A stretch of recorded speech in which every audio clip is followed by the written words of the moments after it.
All right. Thank you all for joining us. I know we'll have a few more people file in. I guess I've been reflecting over the past couple of days as we think about the challenges we face in our industry, and it seems like we're having the same conversation over and over and over again. How are we going to get our permits through the system faster? We need more money, we need more staff. The system is broken or it's clogged up. And we seem to continue to highlight the problems. We run the studies, we get these reports, and it continues to tell us the same thing over and over again. And I thought if we had to rename this session, I would simply call it Solutions in Permitting. And I think we're going to hear both from the state and the federal level of real actions that have been taken to improve that process that are going to make our industry more efficient. They're going to bring our customers to us in a more efficient manner, and ultimately they're going to have better outcomes for the environment, for the economy, and from the citizens of our country. So really and truly, I hope this session really focuses more on what is happening, where are those solutions coming to realization, and then how do we start to multiply that and sort of get that into other state agencies and across other federal agencies. So I'm quickly going to introduce our speakers one at a time. I'd like to start with Director Mike Rolband. I think for so many of you, you know him. He's a well-known face in our industry. He's been a colleague of ours for many, many years and now serves as one of our most important regulators in arguably one of the most important states in our industry in Virginia. But for those who may not know Mike, he joined DEQ in 2022. He's a professional engineer, professional wetland delineator, professional wetland scientist, emeritus, and a lead green buildings advanced professional. Mike has a lifelong interest in wetlands and stormwater management and its interaction with natural water bodies, and has contributed to changes in Virginia's environmental laws. He founded Wetland Studies and Solutions in 1991 and grew the company to over 200 employees. He's testified before the General Assembly and lectured to numerous organizations on stormwater management and mitigation of wetlands and stream regulatory policy and the Chesapeake Bay Preservation Act. Mike was instrumental in developing Virginia's new wetland laws in 2000 and has served on countless technical advisory committees. In 2012, building upon the research that he had started in 2007, Mike established the Resource Protection Group to fund applied research into wetlands and stream restoration and enhancement activities. So if you think through that summary, he's been both on the consultant side, the practitioner side, serving in academia, and now serving in our government to help us deliver on these programs. And with that, I'd like to turn it over to Mike to talk about what's happening in Virginia. Thank you very much, Mike. I appreciate Michael. Sorry. I'm excited to be here. I really appreciate it. I was one of the founding members of the National Mitigation Banking Association, and our first conference in the early 90s or mid-90s, there was about 30 or 40 people there. So it's kind of cool to see how it's changed over the years. And I started my first mitigation bank back in 1991, so kind of evolved with the times. But I'm really excited to talk about streamlining and improving accountability, transparency, in permitting. Now, at DEQ, it's been an interesting year and a half or so. Most of my world has been in the waters world, and now at DEQ, we regulate land, air, and water in Virginia. So anyone that just wants an impact of one of those three things, we're involved. And so it's really cool to see the differences and all the similarities in all the different permit programs.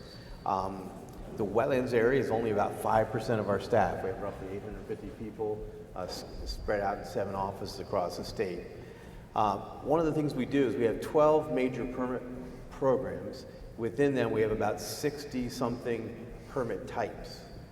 And roughly, we issue about 3,500 permits a year and have about 25,000 outstanding with compliance issues, or compliance requirements. I shouldn't say issues.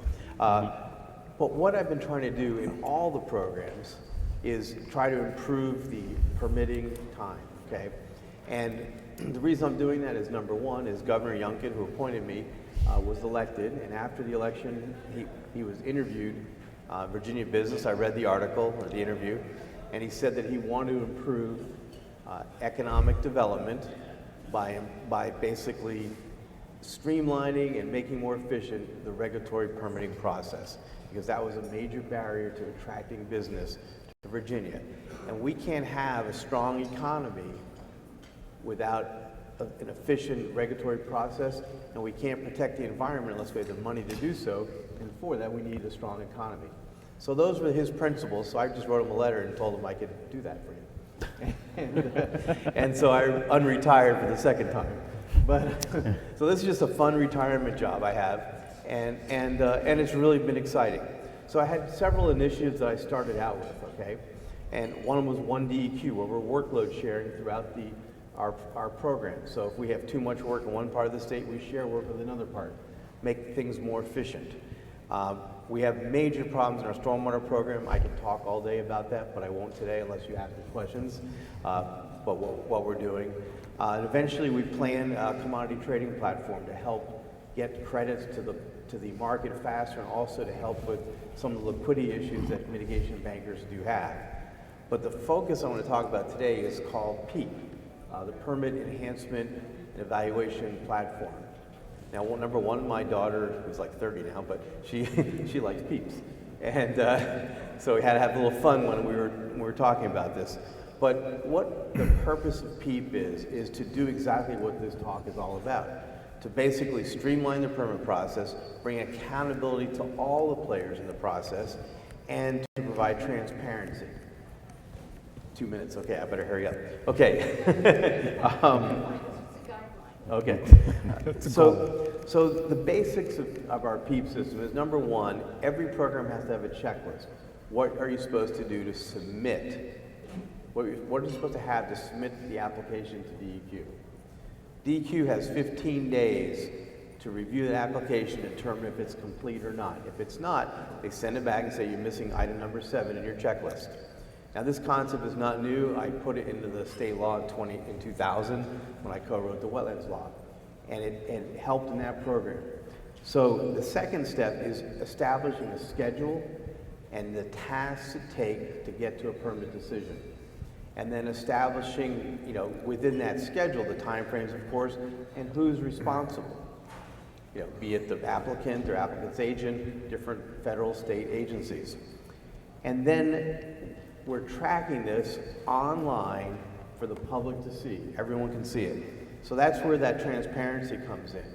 And the accountability is amazing because people now have to see online how they're doing. Now, on top of that, we have a lot of things internally that we're doing, which is like for the permit writers, of My Permits page, where they see all their task assignments when they're due. If they're 7 days in advance of a due date, they get an automatic email. When it's due, they get an email, and then every 7 days thereafter, it goes to higher and higher levels of management so that managers can get involved and figure out what's the roadblock. We're doing the same thing to the applicants. Some of the biggest delays are the applicants. And I've been on both sides, and what's fair is fair. We give our staff 15 days to respond, the applicant gets 15 days. A few people have complained. Now, the checklist is critical because we have to communicate as a government, what do we want? And the people that are submitting have to provide what we need. And that's historically been a change order game with different consultants I can tell you all about. We're also tracking the performance from the person level, the permit writer level, to the office level, to the agency level, and by every government agency involved in the process, and to the applicant's agent. So I have a nice statistical package, and I can see the performance of everybody. And that can help us with the workload. It can also help figure out what's the stumbling block, what's holding it up. So I'll stop talking, and thank you very much. Great, thank you. I'm sure you all have many questions.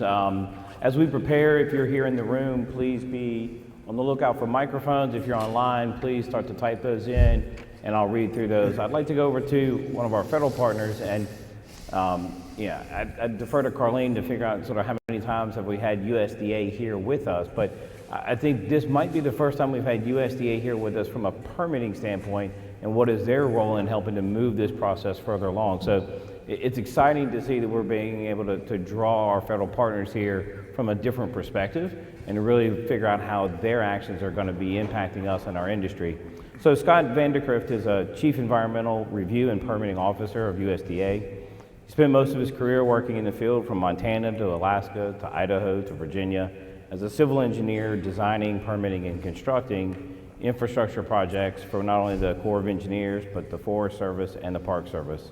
He came to DC to work on the infrastructure legislation, and as it says here, he embraced a new challenge with the idea to get, to get in and out. And having lived in DC, it's a vortex. It's very hard to get out of that place once you're in there. But he spent 8 years, and he's still in DC. He's done work on the infrastructure legislation. He's got sidetracked and directed into work for the CEQ to help streamline the permitting process for major infrastructure projects. He now supports the Deputy Secretary of Agriculture in their role as the council member for USDA on the Federal Permitting Improvement and Steering Council. We've heard this acronym said many times throughout the week, but really trying to figure out how is that going to impact us and what do we need to be prepared for as these decisions are coming out of this council. Together they shepherd large infrastructure projects where USDA is the lead or the cooperating agency to get through what he describes in his bio as the web of the regulatory process at the federal level.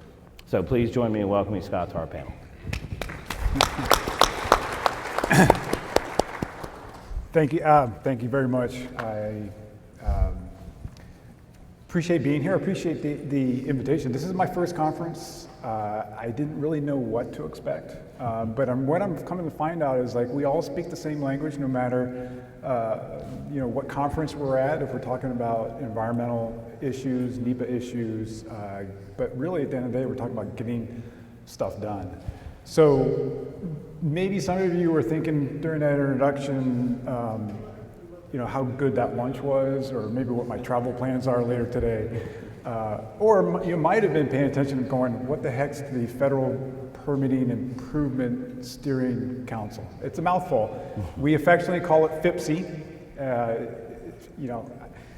I'm not sure exactly how it plays into the roles that you do, but I'll leave that up for you to kind of make those connections. What I can do is like give you some framework, tell you what we're doing currently. It's actually been a really exciting last couple of years. I've been working in this arena, well, inadvertently my whole career, but as an engineer, designing projects, working on interdisciplinary teams, doing NEPA documents, doing engineering design work. Never really thought I'd be involved on the policy end, but eventually I'll career path, go to DC. The question is, once you get in the Beltway, do you get out again? So this is my third administration that I've been working with in this arena. So I'm not a political appointee, I'm a career employee. And we're really trying to look for ways to improve the permitting processes. And at the end of the day, that's what it is. We're talking about processes. We're all working under the same legal construct and regulatory environment, but every agency has their process for how they do it. And the thing that surprised me the most when I came to this arena was, we're all working under the same construct, but every agency is so different. And they established kind of their own culture, their own implementation regulations. And it's tricky for industry and proponents and all that to navigate that when you're working with the Forest Service on one side, you're working with Bureau of Land Management or Army Corps of Engineers, they have different idiosyncrasies. So in my arena and under the construct of the Permitting Council, we've been trying to connect those cultures for the most part. And that's a very simplistic way of looking at it, but really focusing on the process oriented. But let me give you a little bit of background on what the Permitting Council is. And I'm going to refer to it as the council. There's probably lots of councils, but trying to say FIPSI too much or Improvement Steering Council and all this, it's been around. It's a new organization. It's an independent agency. It was authorized under the 2015 FAST Act, which was the Fixing America's Surface Transportation Act. But it took a while to take off. The tail end of the Obama administration had some folks that were acting in those roles, and the Trump administration really didn't know what to do with it, and it took them a while to warm up to the idea before they really embraced it at the tail end of that administration. And now in this administration, it's really been taken off the last couple of years. We've got funding from Congress now. Everyone's looking for answers to what will fix the permitting process, and they kind of look at, well, we have a council that does this. Well, the council is a little bit more narrowly focused. It's not the entire universe of NEPA or permitting. But I'll try to connect those as we're talking to show you that what we're doing at council actually relates to what a lot of the agencies are trying to do to improve their processes. So basically the council is 16 members. It's an executive director appointed by the president. Has a Council of Environmental Quality Chair, has OMB as kind of the three primary entities that help administer it, but then has 13 agency council members. Typically these agencies are the agencies that have permitting actions, and for USDA, it's our permitting or council member is the deputy secretary. And under statute, the deputy secretaries or council members are supported by SERPOs. And that's our affectionate, another acronym to learn, but the chief permitting officer is basically for the agencies. So my role, my full-time job is to support the council member and improve our processes within USDA, and also work with the other 13 agencies, and of course CEQ and OMB on the council work. So what is it that the council really does? There's boring book answer, there's new governance structures we're putting into place, but probably the most exciting thing that we're talking about is new funding authorities for increasing our capacity in permitting. And also, we basically shepherd covered projects, and just to throw another definition in there. So of course then you have to define what a covered project is, and without getting into too many details, you know, I really like to look at it as the Permitting Council has an architecture for administering permits for kind of the administration's priority projects, but these are the big projects. They're over $200 million, and they have to be approved, and they get approved by the proponents going to the council and requesting coverage, and it's an application process, and once they get in and become approved, they are a covered project. We only have about 21 current projects right now that are currently ongoing. We have a number of other projects that are in development. We have a lot of offshore wind projects that are in development. And then we have some that are currently paused, and we got ongoing litigation issues, those kind of things. So the primary things I wanted to talk about, like what the council does and how it relates to the other arenas of permitting, is more focused on our goals and you know what the benefits are for the stuff that we're doing. There's 4 things. One is providing predictability in the permitting process. And that, to me, is probably the most key when you look at, especially when you're dealing with investors, looking at financing of projects and looking at garnering support and scope for the project. And the way that we focus on providing predictability is pretty simple. It's having a timetable. You know, you think all projects have timetables, and they all start with good intentions, and they might. But what we really do on the council is identify the core timetable. We have some concurrence points kind of built into it, and we make sure that we adhere to those timetables. And that gets to the second part, which is providing transparency and accountability. And the transparency part is another simple concept. We have a dashboard, and everybody can go to it right now. It's permits.performance.gov.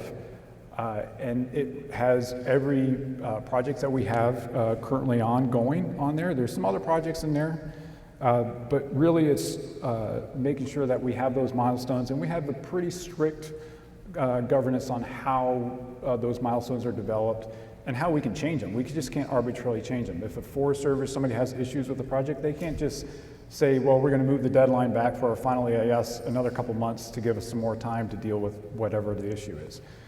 There's strict conformance to those timetables, and there has to be justifications, and the proponents have to have buy-in to it and a say into it, and if there's public participation, that has to be accounted into as well. The last 2 points are efficiency in issue resolution, and how many of us have dealt with big projects where it just kind of goes into a black hole. We don't know what's going on. And that's the part where we have our network established with the other chief environmental review officials from other agencies. We have our own network. And we also are a bypass, an easy button when it comes to getting issues addressed by senior leadership and senior political leadership. So given that I work directly for the Deputy Secretary, we established a policy of a direct line of communication to the project managers and proponents. We can bypass a lot of the noise that has to get buy-in to these projects, and then ultimately get to resolution a little bit quicker. And it's an incentive structure that puts a little bit more pressure on the agencies to prioritize these projects high. And the last point was that is tying into federal collaboration and coordination.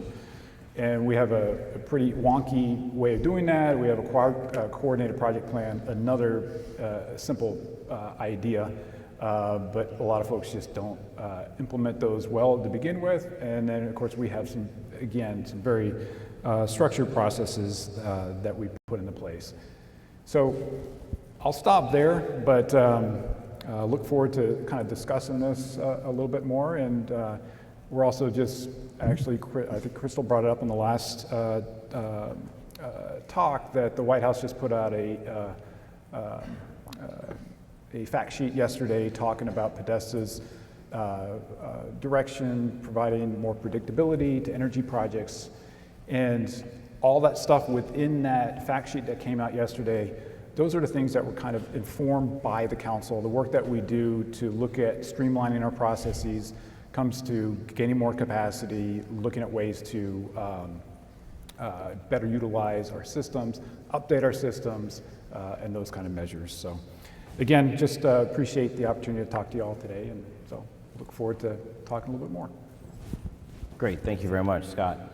And last but not least, someone else who probably doesn't need too much of an introduction for this group. As many of you know, John Paul Woodley, or JP, offers a very unique insight developed over his service at the highest levels of state and federal government. During his tenure as the Attorney General of Virginia for government operations, Mr. Woodley also has served as the Secretary of Natural Resources for Virginia.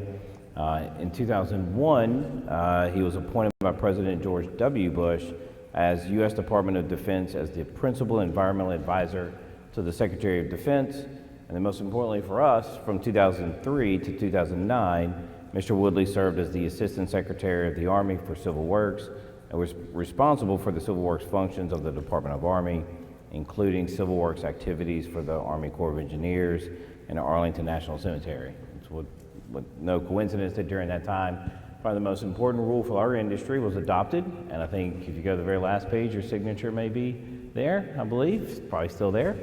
And Mr. Woodley has also implemented major business process reforms at the Corps of Engineers, starting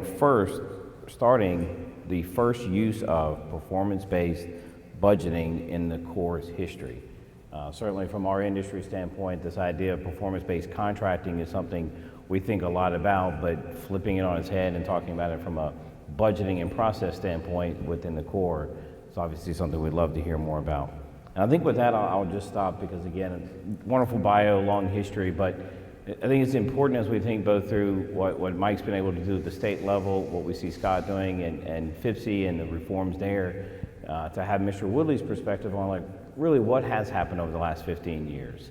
Where do you see streamlining and how do you see that moving forward?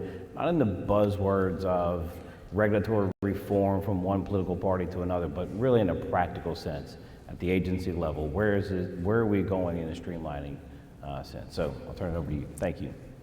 Thank you, Michael. I appreciate it very much, although that introduction always makes me sound like one of these guys that can't keep a job. I want to start and open my presentation with a bit of a disclaimer. I am currently serving, much to their dismay, as the chairman of the board of the National Environmental Banking Association.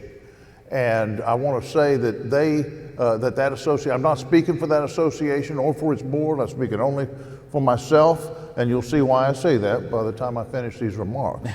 I also want to open with a word of congratulation to my friend Mike Rolband. Earlier today, I had the privilege of presenting Michael with the inaugural 2023 NEBA Award for Excellence in Mitigation Banking.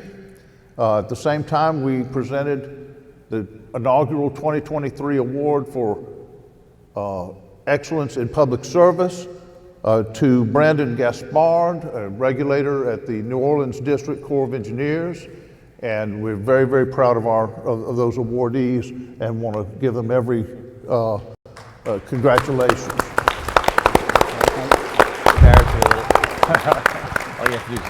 Now, I'll start with a quote which I think is very pertinent, and that is a quote from Secretary of Defense Jim Mattis, who also served as a 4-star general in the United States Marine Corps and knew a thing or two about bureaucracy.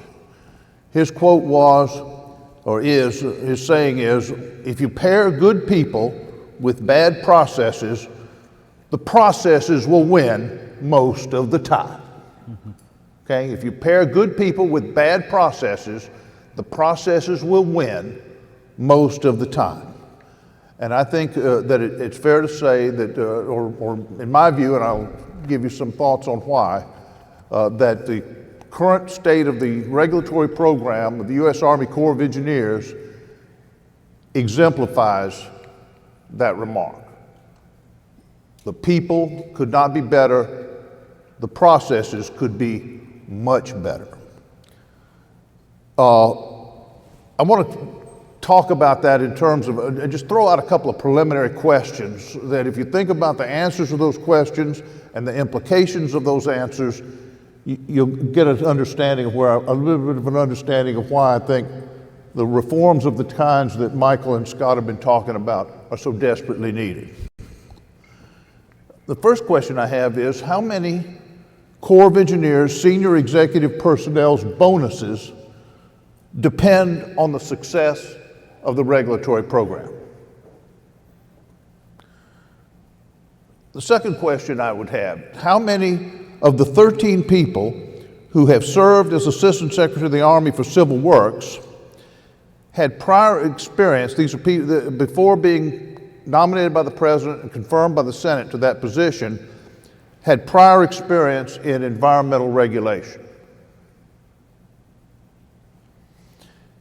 The third question I would have is, how many chiefs of the Corps regulatory branch, regulatory program, have ever been promoted within the Corps of Engineers to the senior executive service? And finally, or not finally, but how many of the Corps districts, of the 34 Civil Works districts in the Corps of Engineers, the continental United States, and Alaska and Hawaii, meet the established performance metrics for wetlands permitting? And finally, and most telling perhaps, what is the budget history of the Corps regulatory program? So if you ponder those answers to those questions, and I think there are a lot of people in the room who know the answer to one or more, if not all of those questions, I want to ask a question then about what are the characteristics, or that defines what are some of the leading characteristics of a successful government program. Leadership focus, a clear mission understood by everyone responsible for it, incentives aligned with mission success, and finally, but not by any means the least, authority, the authority of the public officials commensurate with their responsibility. And I suggest that the Corps of Engineers regulatory program fails every single one of those criteria. And that as a result, and this is the answer to one of my little questions, every Corps district consistently fails to meet performance objectives for wetlands permitting. So I think it's beyond question that reform is needed. And I speak as a friend of the regulatory program, ladies and gentlemen. I'm not trying to say anything negative about anybody. I'm saying that good people have been matched with bad processes. So let me talk about a couple of thoughts I have for the short term. And this is one you've heard from me before, so I won't dwell on it. Everyone in the regulatory program needs to be trained in project management principles, just as their colleagues in the next cubicle over who deal with construction and operation and maintenance are trained in project management principles. I would require, and this is something that is important to me and important to the mitigation program in particular, focused on the mitigation program. I would require all regulatory personnel to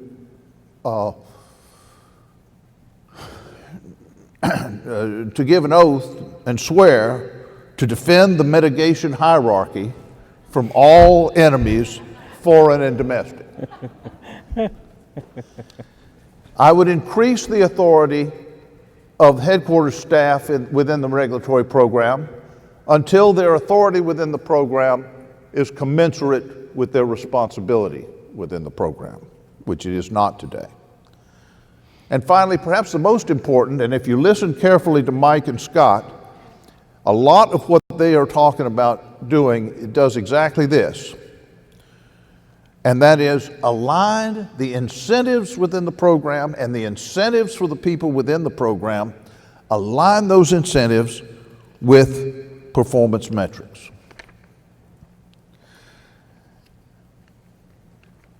And if you do that, you will be, I think if you do some of those things or some of all of those things, we will begin the process of bringing good processes and matching them with good people. Now, let me say one thing that this is something that is long-term and probably cannot be done. And that is, I think we need to wonder and ask the question whether it's time to reassign or whether we should think about reassigning the regulatory mission as a whole away from the Corps of Engineers.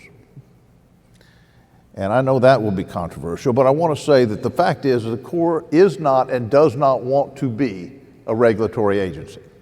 Okay?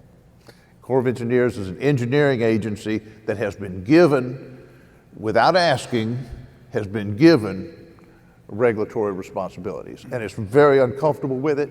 And frankly, I think as a democracy, we should be fairly uncomfortable with any aspect of the national defense structure being given regulatory authority over civilian personnel. Now, the Corps does it very well.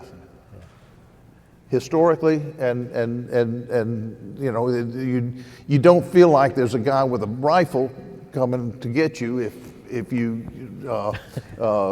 put in a permit.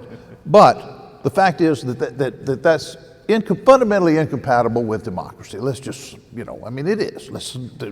But we do it, they do it, and they do it well. Now, the problem is the only candidate for that job is the EPA. And as much as people dislike the Corps of Engineers, they really dislike the Environmental Protection Agency. So let's face it, that's not going to happen. So let's do something instead. Let's persuade the Corps of Engineers to take the regulatory program seriously, to give it budget priority, to give it SES leadership, to give it command emphasis, and to act like they want to be matching these good people with good processes. Thank you. Great. Thank you very much.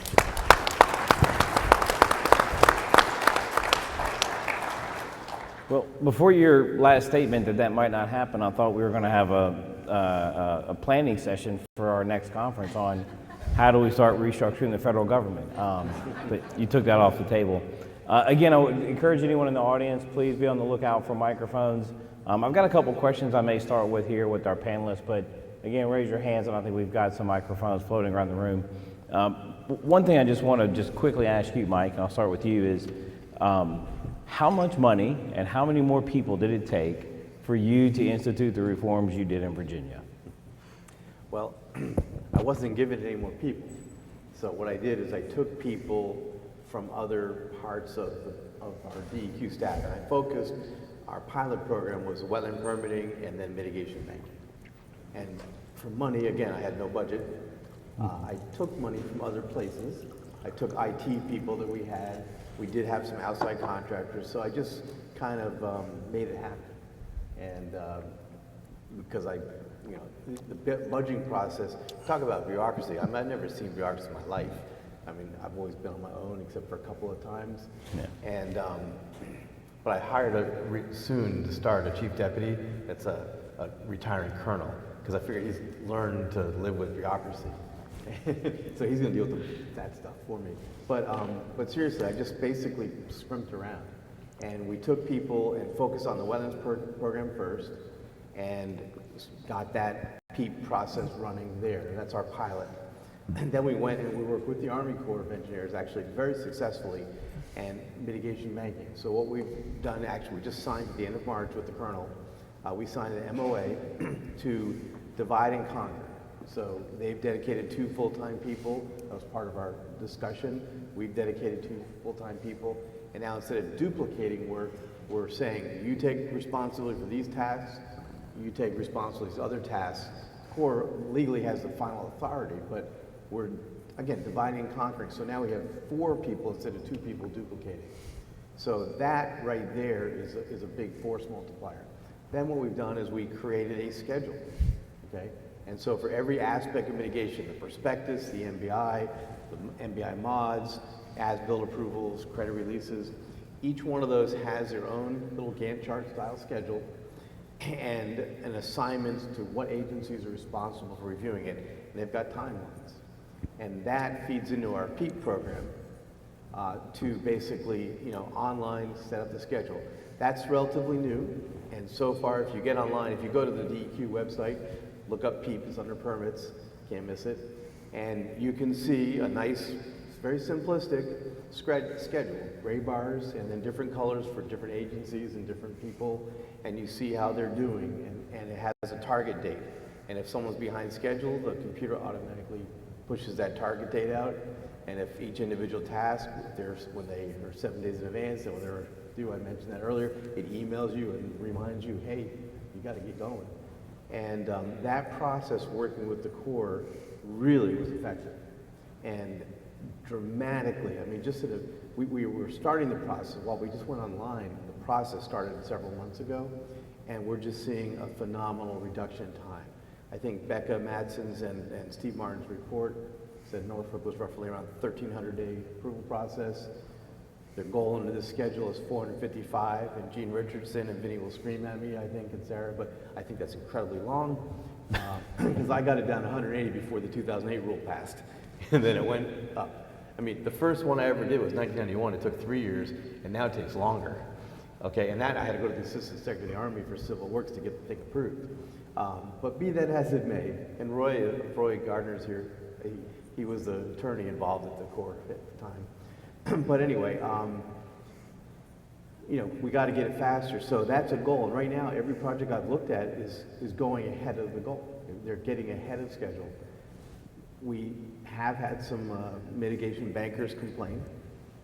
And the biggest thing is if you don't do what's on our checklist for submission, we're not going to review it.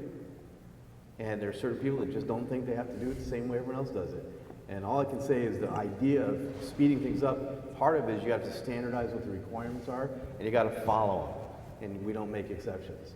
So there is a couple of individuals that have complained to me a lot, and that's life. I don't mind. They can scream and threaten to fire me all the time because I can just go retire again. But those people waste the time of the regulators and makes it slow for all the other people. So that's the other part of PEEP, is just having the professionalism and I'm not sure the right word is, the backbone to just say no to people when they're out of line and focus on the good people and getting it done fast, because that's what we need to do. Thank you. Really quick, as you think about sort of improving processes within the structure that you you were pointed to, I'll turn to you, Scott, because with FIPSIC it was created. And it's a new system, and obviously you talked a little bit about the funding was lagging, but it took a little while to get it up and running. Sort of inherently, how did that council turn into something that would ultimately coordinate those agencies better and speed it up, instead of just making another layer of bureaucracy or adding even more review time? Can you really help us, enlighten us on how it's actually improving that process? Well, I'm smirking because the jury's still out.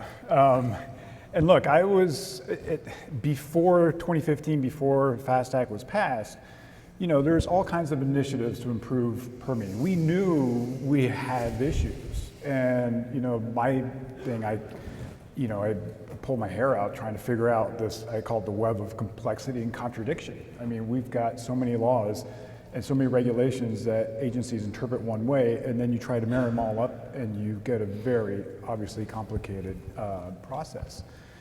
I think we have momentum right now is the word I would use. Momentum in the fact that we've got so much emphasis and goodwill in this environment to recognize, and it's not partisan. I mean, it's every administration. I was in CEQ for a year and a half working on this in the Trump administration. And, at first, they wanted to have their own system. And so you kind of you're working on the fringes on the politic and the political will for pushing a program. And then the reality of actually, what we have and what the practitioners in the agencies are working with. And this might not be a good analogy, but I was trying to think of an analogy here this week, and we're in the city of rivers. And, we have drawbridges around to get across the water. And I kind of look at the work we're doing right now with the council is we're the broad drawbridge tenders. The bridge is up, and we've got, on one side, we've got the political will, the administration, or the issue statements, the problems, we don't have, permits just take so long. We want this problem fixed. And that's all, that's the issue. It just doesn't, it's as simple as that. But on the flip side, you've got the practitioners and the folks that are actually interpreting the laws and regs and trying to do the permit work and the analysis behind it. And I love the fact that, the quote there from Mattis about the process is good. We've got so many good people in the Forest Service and rural development and USDA agencies that I work with, but our processes just don't marry up. And so we're trying to lower that drawbridge to connect the two. And look, I never said this was a good analogy because I'm realizing it doesn't really work right now. But the point is there's just a lot of momentum right now to get the bridge down and marry up the process. One other thing I'd say about it, because I think, Mike, you're talking about, I was trying to look at, interpret the regulations and figure out what the process is through it. And then when I went to CQ, there was a big push that, hey, we nearly need to do a scrub of our regulatory implementation laws that have been put into place. We're not going to rewrite NEPA, but we can look at how we have built upon our processes and try to clean those up. And there hasn't been the capacity to do that in the past. There's been the will and the desire to do it. And now, with the Permitting Council, the resources that Congress has given us, IRA has provided to do some of the legwork that it's a bad process or not. It's the only process they have to work with. So I'd say we're on a good trajectory, but the jury's still out. It's up to us to make this opportunity work. Well, we'll invite you back next year to give a progress update. We'll see how it's going. I know I saw the microphone go. Oh, yeah, follow up one thing. Please. So, I'm almost 40, but basically 40 years of my life I spent getting permits, and most of them in Virginia. And one thing we're trying to do with our new stormwater manual that is in process and end of the year will be out for public comment, we're going to have in Chapter 1 a section called Common Sense. Now, unfortunately, common sense is not very common, but what I've seen is new people interpret the same rules and regs differently every 8 to 9 years, sometimes 10. and then there's a new person involved, and they have the same words mean something different. And what's frustrating at my age is I wrote a lot of those words. And they tell me what it means, and it's not what I meant. But we've got to get common sense deployed out here, you know. And I don't know if it's going to do anything by putting it in the preamble in Chapter 1, but when you apply these rules, like the other day, our agency rejected a wetland mitigation plan because it didn't provide stormwater management.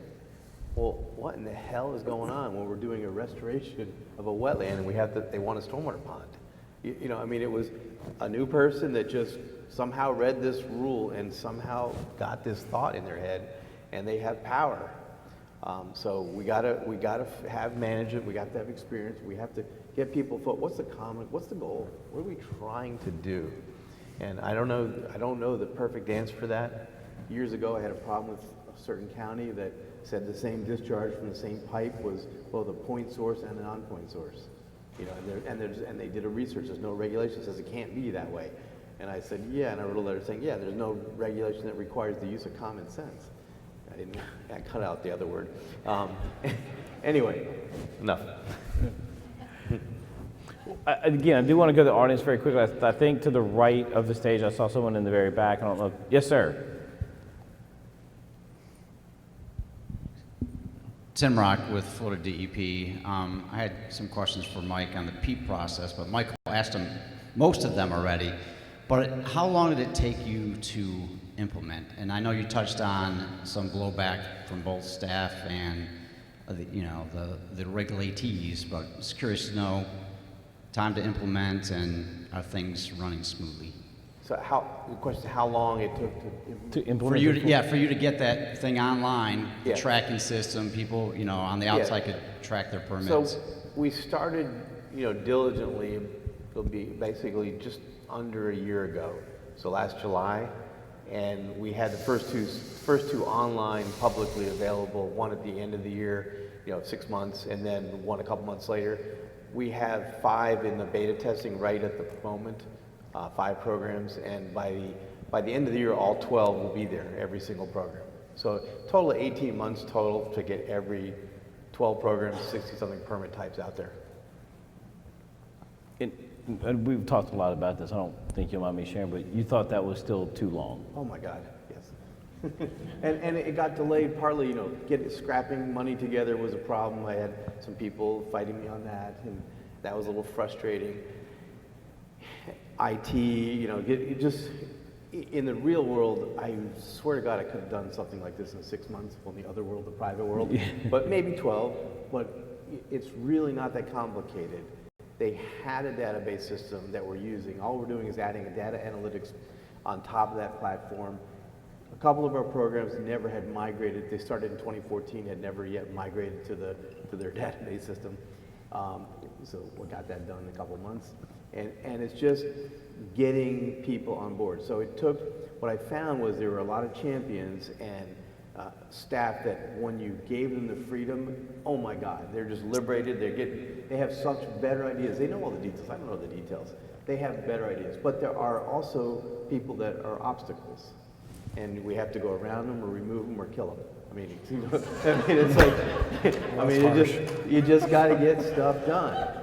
And You're getting a lot more online questions now. So. and what has been unbelievable is the miraculousness of these people. Just, it's like letting them free out of jail, and they're getting things done, they're making things happen, and it's like snowballing. So I just had to give them an idea and a direction and a goal, and really, it's an amazing team that existed. That it's just existing people just doing it. And the same thing with the Corps. I don't want to, neglect them on the mitigation banking because that's where we are. Getting the Army Corps on board to agree on how we can make this process more efficient and create a schedule and create tracking. And that group, they just jumped in with us. So it's really cool to watch it happen. But there are obstacles, and wherever you are in whatever agency, you just gotta face those obstacles. And go for it. Thank you. Do we have a question here in the middle? Hey, Justin Elkins from the Corps of Engineers, and Mr. Woodley, I appreciate you laying out that good process, good people. And Mike, I think that I'm hearing that you've put some good processes in place and you've got some good people. But I'm wondering if you're looking at any strategies to retain some of those folks and how you may be able to train those folks as well in a changing environment. So we've got good process, we've got good people, but how are you in your position looking or thinking about or strategizing to retain folks, and then also to push down that training, as we all know, as the regulatory environment changes? So the question more is on, it's a little hard to hear for some reason up here. The question is how we're doing how we're going to implement training to keep this going. And retention. And retention. Right. So, well, two ways. I mean, retention is a tough one because in the real world, I used to just give people bonuses and gifts and things like that. And, you know, you can't give shotguns out for a gift and stuff, you know. But so we're trying to do, you know, more employee recognition, okay, and also, and I think just the fact that people are getting recognized for doing a great job, I think that's part of it. The training aspect is related to it, and my chief deputy, so my original chief deputy, I put him in charge. We restructured. He's a career person now in the water division, running that division, and their new chief deputy. One of his main tasks is going to be personnel, improving the personnel system, and particularly the training system. And so he starts the end of July. And in the Army, you get raw recruits. You got to train these people, and you've got to keep them. And it's a very a systematized approach that I used to have in my old company, and we don't have it there right now. So that is going to be his number one focus. You know, how do we train people, keep them interested in what we're doing, and keep them moving up?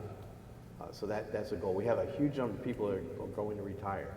Like around 30% of the agency is going to be eligible to retire in the next 3 years, which is common throughout the country. So I'm on a member of ECOS, and it's our age group. You know, I'm a Medicare, Medicaid, whatever it is. You know, and a whole bunch of us started our careers when the environmental movements kind of became a thing, and these agencies got created. Our agency is 30 years old as of last month, and so all these people are aging out. So we've got to develop a training system starting with interns that move up through the ranks and do that. So that's in our strategic plan, and we'll be focusing on it. Yeah, question in the back. I have a question actually, building on the training question, but focused on FIPSI. We've seen in these programs that training is really important in bringing the multiple agencies involved in a decision process together to get trained together to understand them. And when we're talking about large infrastructure projects, you're talking about across agencies and programs that don't even typically necessarily interact all the time. And so is there a component with the increased funding through FIPSI for training and across these agencies and programs focused on what's going to come through in the infrastructure side, and also for this audience, how we're going to compensate for it across all these different programs as well? So it's a really good question, because we first tackled the idea of training about trying to get the word about what is FIPSI, and we did this shortly after the law was passed, and we found trying to train people on something that had no impact with them was a wasted effort. As it's evolved, we've refocused that on just trying to do some targeted training on leadership and staff that's associated with projects that ultimately got covered under the process. However, moving forward, I mentioned that we've had this momentum now, and I think what I've been seeing is that this administration especially has been really focused on trying to tackle this topic of permitting reform, and looking at the council as being the answer. And we've really had to make sure that we differentiated, like our statutory mandate is actually pretty narrow. You know, we're not the answer for everything NEPA related, but we are looking at process. You know, that's all we're doing is looking at the processes within the different agencies. We're coming up with best practices. We have to, by law, submit a best practice report to Congress every year. We also have to submit reports on our timelines and milestones and all that. So there's a lot to be learned, and we're just kind of disaggregating a lot of that right now and learning from, you know, stuff that we've been trying to implement since 2015. So moving forward, we have some initiatives outlined with the new funding, and actually FIPSI has staffed up significantly. I say FIPSI as an agent. They are an independent agency. When I first worked with them at CEQ, they had a staff of, I think, 4, and they were detailed employees from GSA or other agencies, just well-intentioned, but just kind of maintaining, keeping the lights on kind of thing, and not really having the direction which they're going. Now, I don't quote me on the numbers, but you know, we have dozens of people now. They've hired up some really good staff, folks from, you know, the field, from the Army Corps of Engineers, like project people that know projects, that know processes, and they are there now to help implement and start developing this training. So as we move forward, we actually, the Biden administration last spring came out with a permitting action plan, which was just really to spur the agencies to start implementing and identifying some different initiatives. And then the agencies finalized, we actually in USDA just finalized our action plan last month, where we're looking at expanding the role of the Permitting Council to oversee not just cover projects, but now we're going to have transparency projects. I just want to throw more terms into it to confuse you more. But basically, we are making the umbrella a little bit larger for the universe that we work in. But the lessons that we're learning, and this gets back to more of that failed bridge analogy, where we're trying to bridge that gap between the stuff that we're learning that can help improve processes that have anything to do with FIPSI, but it has to do with NEPA implementation, the different components of the regs that we're implementing. And then specifically to your question on training, I don't think we have a really good plan yet. It's in our action plans that we're developing, and hopefully within the next year we are rolling out. But for the time being, we are just targeting specific projects. And where those projects we have actually transferred funds on a project I worked on in California for a dam project, and where we would then work directly with the leadership and the people that were doing the project to train them, and also in the case of where they hire consultants that work on projects. I saw Swicka here this week. I know Swicka's worked on a cover project before, and we've had some interaction. But for the most part, it's just been opportunistic and targeting, but we do have plans to broaden that. And I do want to just take that opportunity too to expand on a little bit what Mike was talking about too, about the staffing aspect, because, you know, we're grappling with that as well. You know, the change in administrations, we really looked at focusing on, you know, I told the deputy secretary when she came in, it was like, we only need 3 things. We need capacity, capacity, and capacity. You know, because we're implementing all these new initiatives now, all this funding, we know it's coming down, and we know our workload is increasing. But, you know, our staffs are rotating out and retiring, and, you know, we can't, this is a big ship, and we just can't turn on a dime. And even though we have money now, we're training, we're hiring new staff, it's problematic to find that staff. We don't have the people at senior project manager level that have the experience to really just come in at a high level or policy level and start making stuff happen within the next year or 2. It's going to take a while to get them trained up. It's going to take a while, and it's happening. There's a lot of new hires coming on. Matter of fact, I know ACHP are, you know, they're looking at, I mean, they're starting at college level. They're trying to build staff at, you know, entry level and just get them into the pipeline. But sometimes other agencies, we don't have that luxury. We can't wait 10 years to get, 20 years to get staff trained up to the level that we need to execute on these projects. So, you know, there's no relevation here. It's a tough problem, and it's going to take some time. One thing as we sit here, I'm thinking, JP, I know we don't have a slide up, and if anyone else was taking notes, they may have caught sort of the four, I think you had some 4 recommendations or 4 characteristics around like what a good policy or process or program look like. It's sort of with leadership, like mission focus. You may recall from your own notes, but right?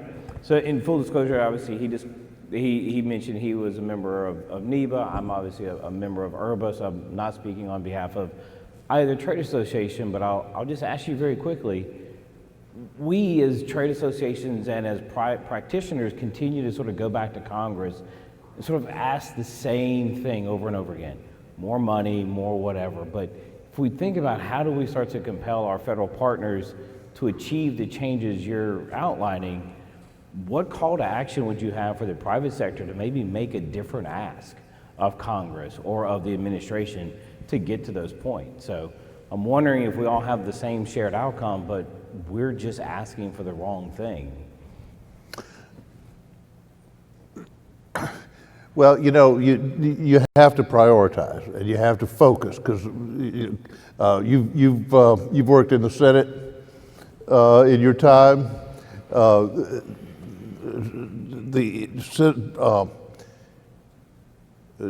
Legislators as individuals and legislative bodies as collectives have very short and focused spans of attention. So I think that that what we're doing right now is we're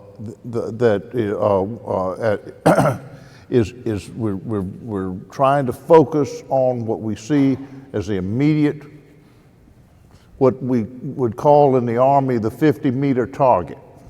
If you ever been on a firing range, they have targets out to 400 meters. I never hit that guy at 400 meters. But then a guy will come up, they're pop-up targets, you know, and they come up like this and that, you know, and you're in your lane, you got M60, in those days, M16, mind you.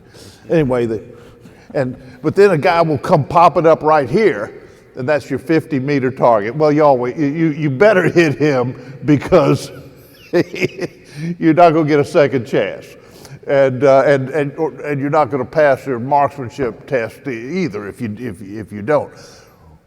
We're necessarily focused on the 50-meter target, but I think that I would recommend that we start, and we are, I think, and I think you saw it in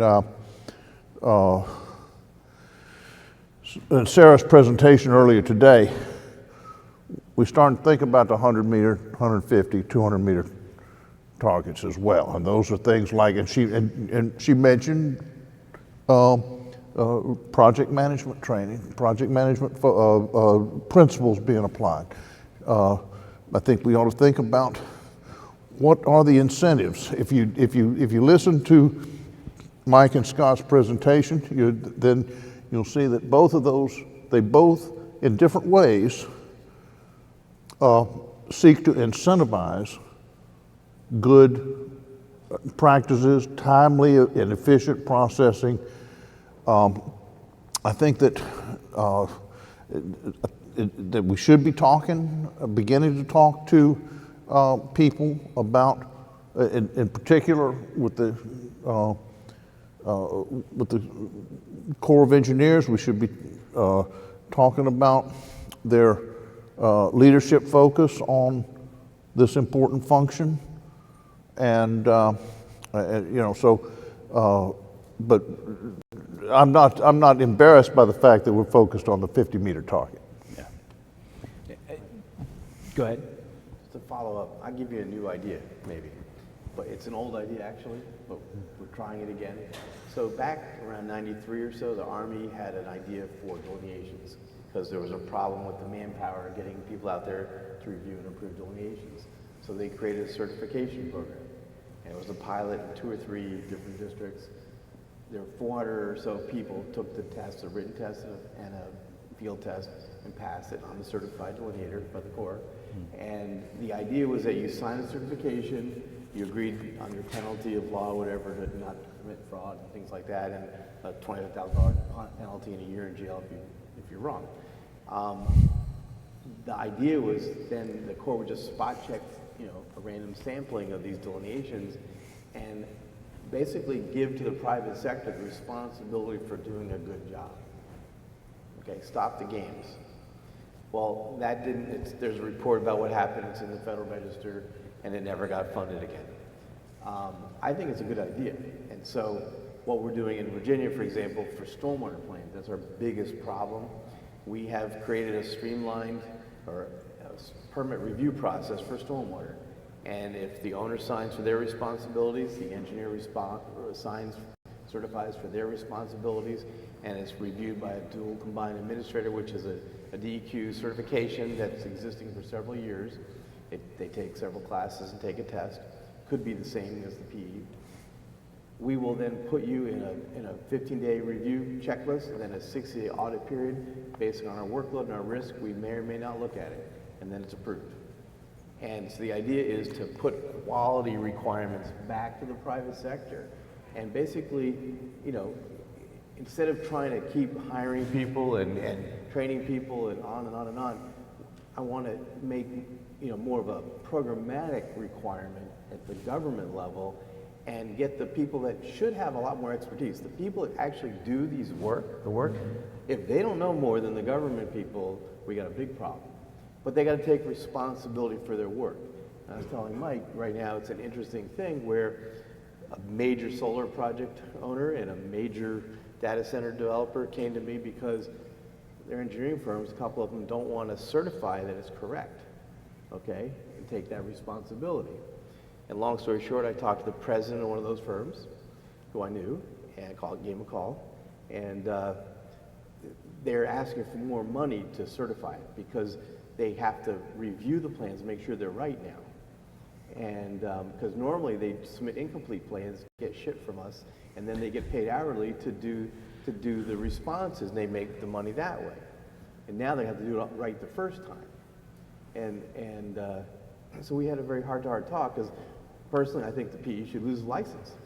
I mean, they shouldn't be submitting things that are wrong, intentionally or incomplete. And if they have any ethics and know what the ethics requirements are, that they should be punished. And in our guidance, what they don't like is, I have a 3 strikes and you're out policy.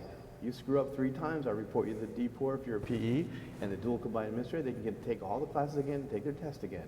If they pass it, they can come back.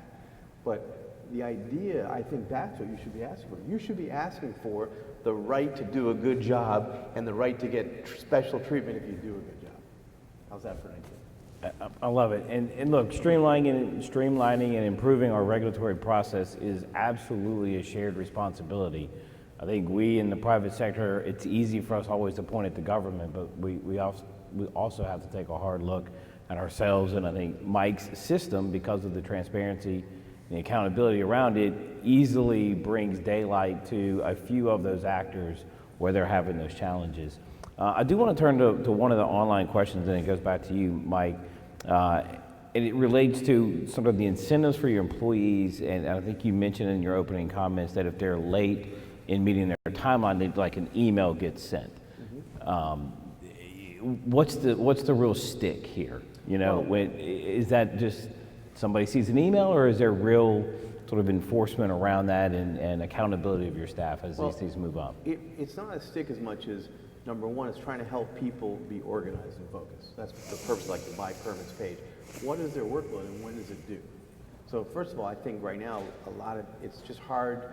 You're being interrupted 10 times, you're getting all these different permits, and it's basically hard to make sure that you're staying on track. The second is to get the next level manager involved. Because what I found early on, we started having some problems, is that managers aren't managing. And so the manager's job is to make sure that that person that's working on that permit has the resources and the time to do their job, and the knowledge. And if they don't, they have to mentor them, they have to teach them, they have to bring someone else involved. So I'm finding that it's to help the managers do their job. And then the other aspect is our one DEQ policy. The idea is workload shared. And we have people in different programs in different parts of the state that periodically go up and down in terms of workload. Well, if we can now see who's got a lot of work and who doesn't, who needs help. So the idea is to shift resources. Now, not everyone likes that. I had a person that was very upset because that person now had to, quote, do someone else's work, and versus their work. And that person had 3 permits on their queue, and the other person had 29 or something. And yeah, you're in an office that doesn't have much to do, and you've got to help out. It's one team. It's our work, not her work or his work. And so we're trying to change that culture, and that's what this is helping a lot. So I really think it's really to get the managers to do their job and manage. Great, thank you. Let's go. Colleen?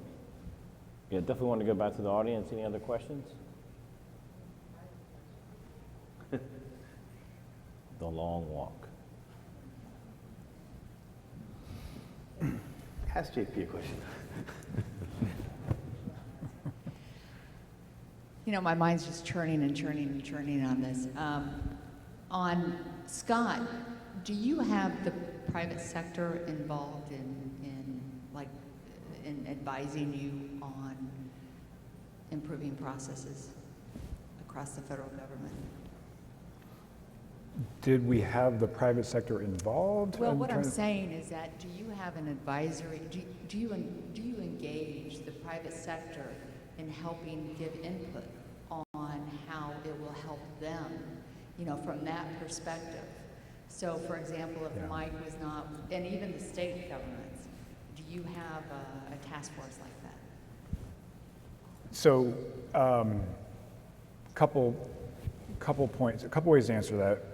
Well, one is yes. In a formal process, we started this in the last administration when we tried to kick off some awareness for FIPSI. Actually, we had Senator Rod Portman come in and some other legislative folks come in to try to spotlight, the benefits of what this could be. And then we organized what we call them industry days. So I think we've had 2 industry days right now. We recently had an industry day where it was the wind industry was invited, and I'm not sure how we solicited for that, but it was a kind of like a most of the day workshop where it was basically us listening to industry as far as what issues they're facing on the processes, what are some of the pitfalls that they're having, and that's the formalized side of it. Informally, I'd say the one of the things that I see is working well so far with this architecture is that the project proponents are a part of the dialogue as far as in setting up the project. And this is so critical when we're setting up projects is the most work should happen at the front of the project when we're identifying the scope, we're looking at how we're going to permit, and try to identify, what the pitfalls are. I can't tell you how many times we work on projects. I have an example here in Florida. It was a power line project that they went to a land management agency for permits on to try to get power line through. And this happens so many times is, in the field or at different levels of organizations, they don't look at the bigger picture a lot. They're just focused on, hey, this is what they said they need a permit for, this is what we're going to. Well, the permit was going through sensitive lands, it was going through sensitive species areas, the forest knew about. So they put this whole process in place that would do, it was an EIS, we'd have to do land management plan revisions, all those kind of things. Instead of stepping back and go like, have you guys even talked about where this should go, instead of just come through because you look like on a map it's going to be. So for us, that's what we've been talking to industry about is kind of partnering up front. And that's why I've seen FIPSI and their staff being able to arbitrate this and come in to say, let's help better define the scope. And actually, we've turned down many projects because they just weren't well defined.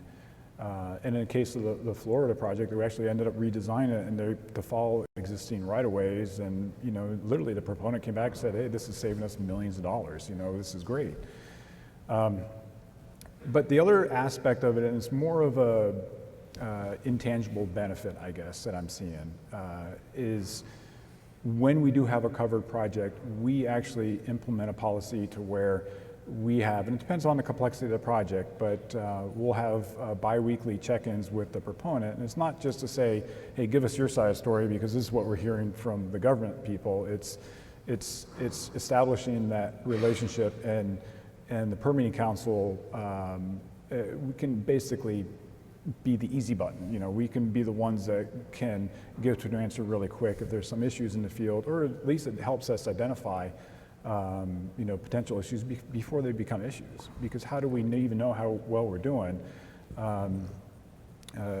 You know, when we head off some of these issues and they're not issues, so it's never a thing. So that's some kind of success.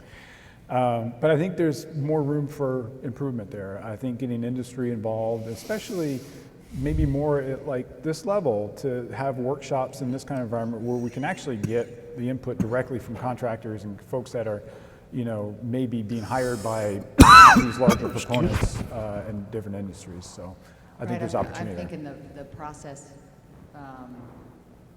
getting them involved, you know, engaging this industry in the process. And that might, you know, what Mike's talking about, and JP and everybody, and I think it might really help the restoration economy move forward, and it could also help collaborate across the agencies. You know, I heard Brian talking from EPA about how FIPSI could, I keep calling, yeah, that's right, engage with the different agencies, and if there's funding or whatever.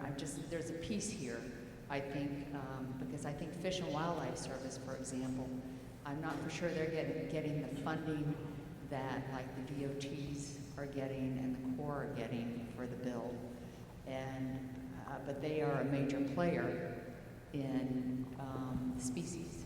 So anyway, I know enough to be dangerous and may not be making sense here, but I'm just throwing that out. So thank you. Well, even back to Mike's point about sharing workload sharing, which is, you know, it's so novel in the federal government. Everyone's got their blinders on, like, stay out of my lane. But where I've seen the permitting council be able to come in is to identify those shortfalls. And a lot of time it is Fish and Wildlife Service. I mean, they just don't have the capacity. So a couple other examples there is, I know actually we entered in an MOU with the Forest Service where they got so much funding to do this work. We actually transferred $21 million to Fish and Wildlife Service so they could build their staff capacity to do the work to support the work that the Forest Service had to do. And that's the same thing that we're looking at doing now with these action plans. It's try to level the playing field and share resources where possible. The other big issue with that we see right now, though, I don't want to bring it on a down note right away, but it's, you know, it's kind of like we're robbing Peter to pay Paul, because we take resources from one area to go to another area, and we need more resources that are at the level they can be engaged with this environment.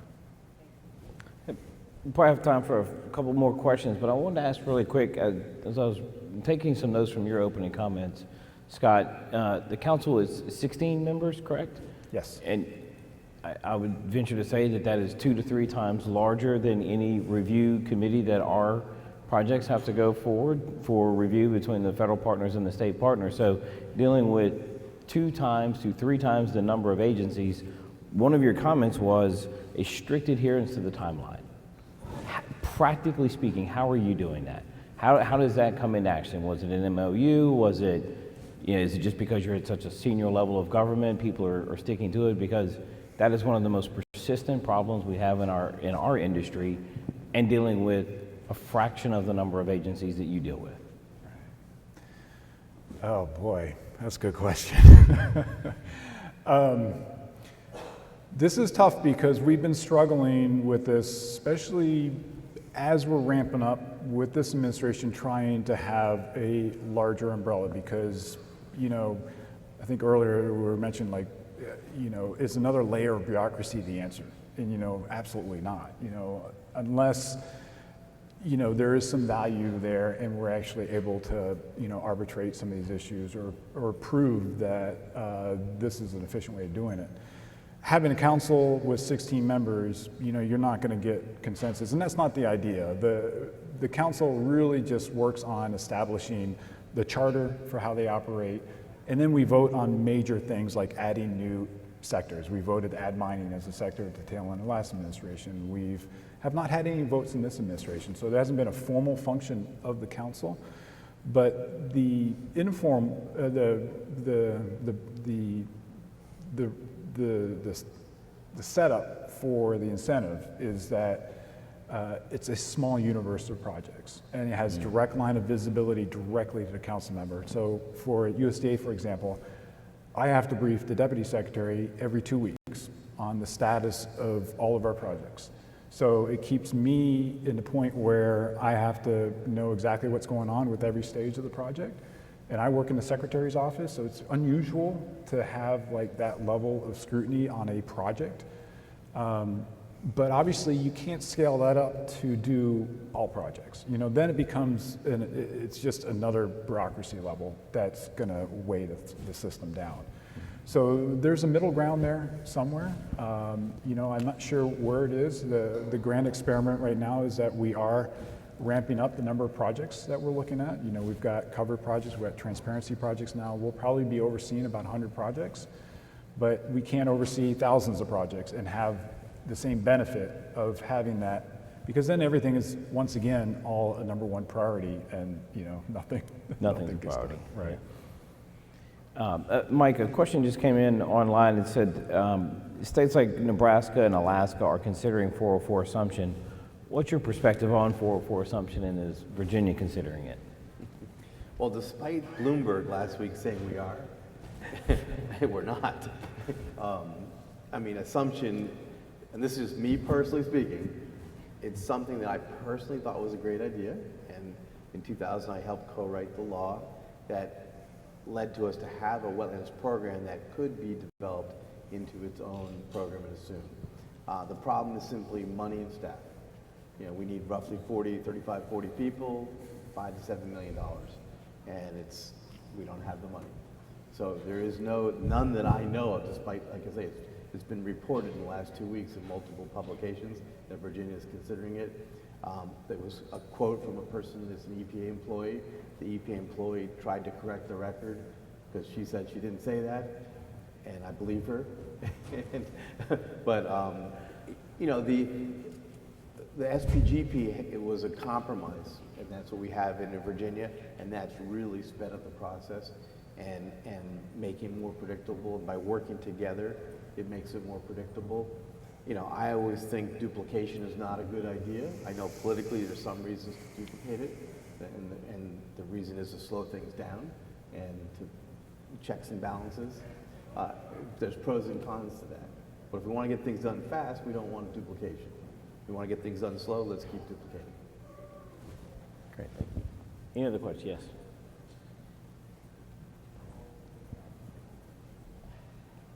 Hi, can you hear me?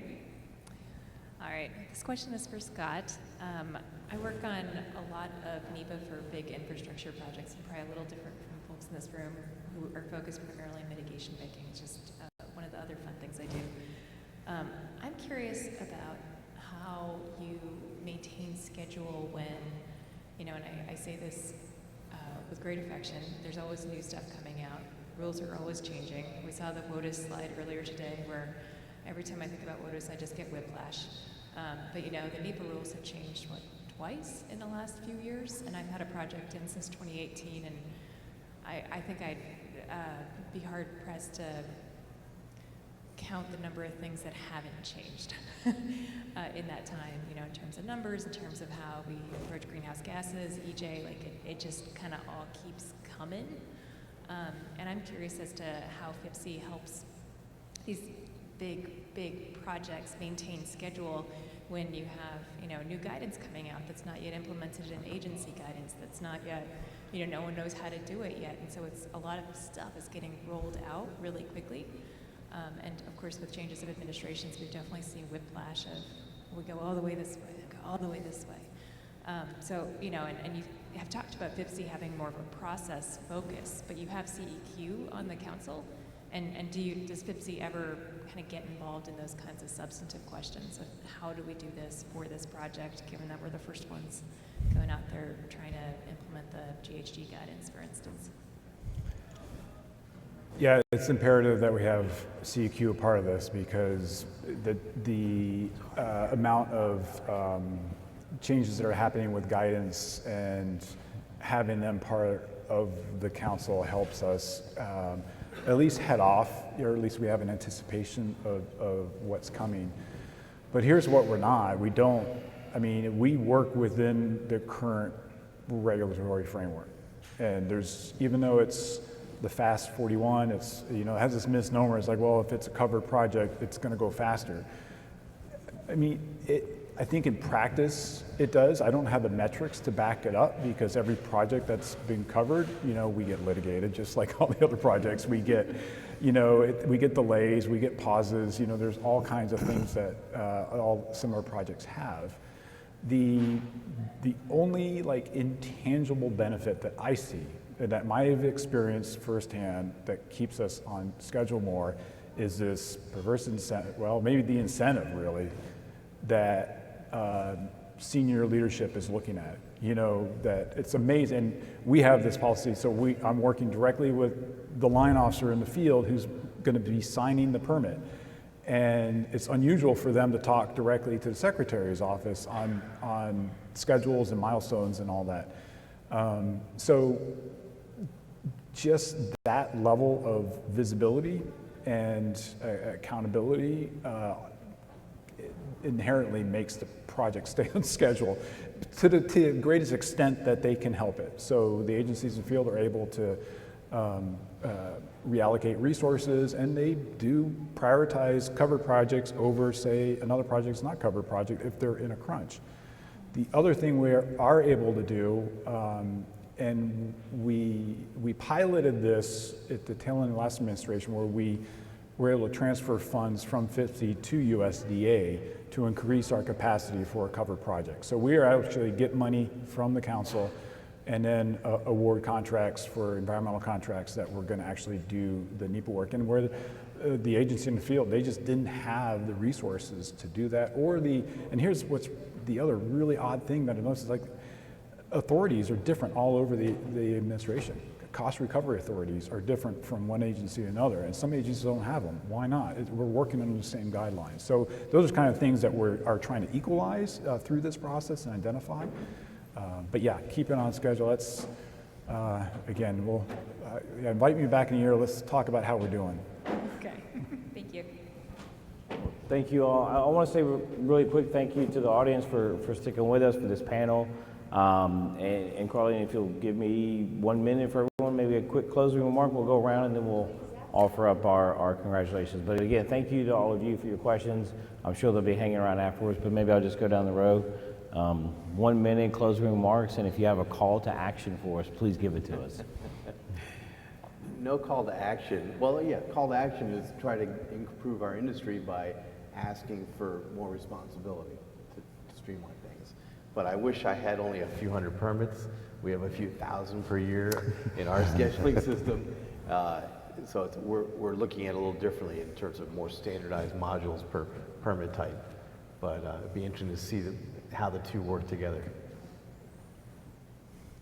Yeah, well, and you know, even though FIPSI only covers a small amount of projects right now, I think inherently these big projects, there's a lot of tripping points along the way. And what I would say is a tripping point could be mitigation, you know, in some aspect of it. And it's actually come up on one project before, a big pipeline project out west, where that was the issue that was holding up. And we don't hear about the issues until they become issues. So, you know, we try to keep looking at the big picture,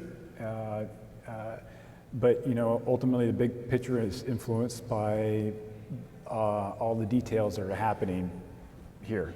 And I guess I don't really have a call to action either, although maybe help me come up with a better analogy for how I can bridge the gap between the politics and the field. So. Thank you, Mike. Yes, I think we've heard here today several very important things. The first is that while it is helpful and important and vital to get more resources into these regulatory programs, once again, back to Secretary Mattis, however many good people we put in these programs, if the processes they're operating are not efficient, effective, and do not have their incentives lined up with project success, then the bad processes will win over the additional people we bring in. So the two things need to go together. Bring on and advocate for, as an industry, advocate for more resources, but also advocate for the kind of reforms that Scott and Michael are bringing to the table at the state and federal level. And with that, please join me in thanking our panelists.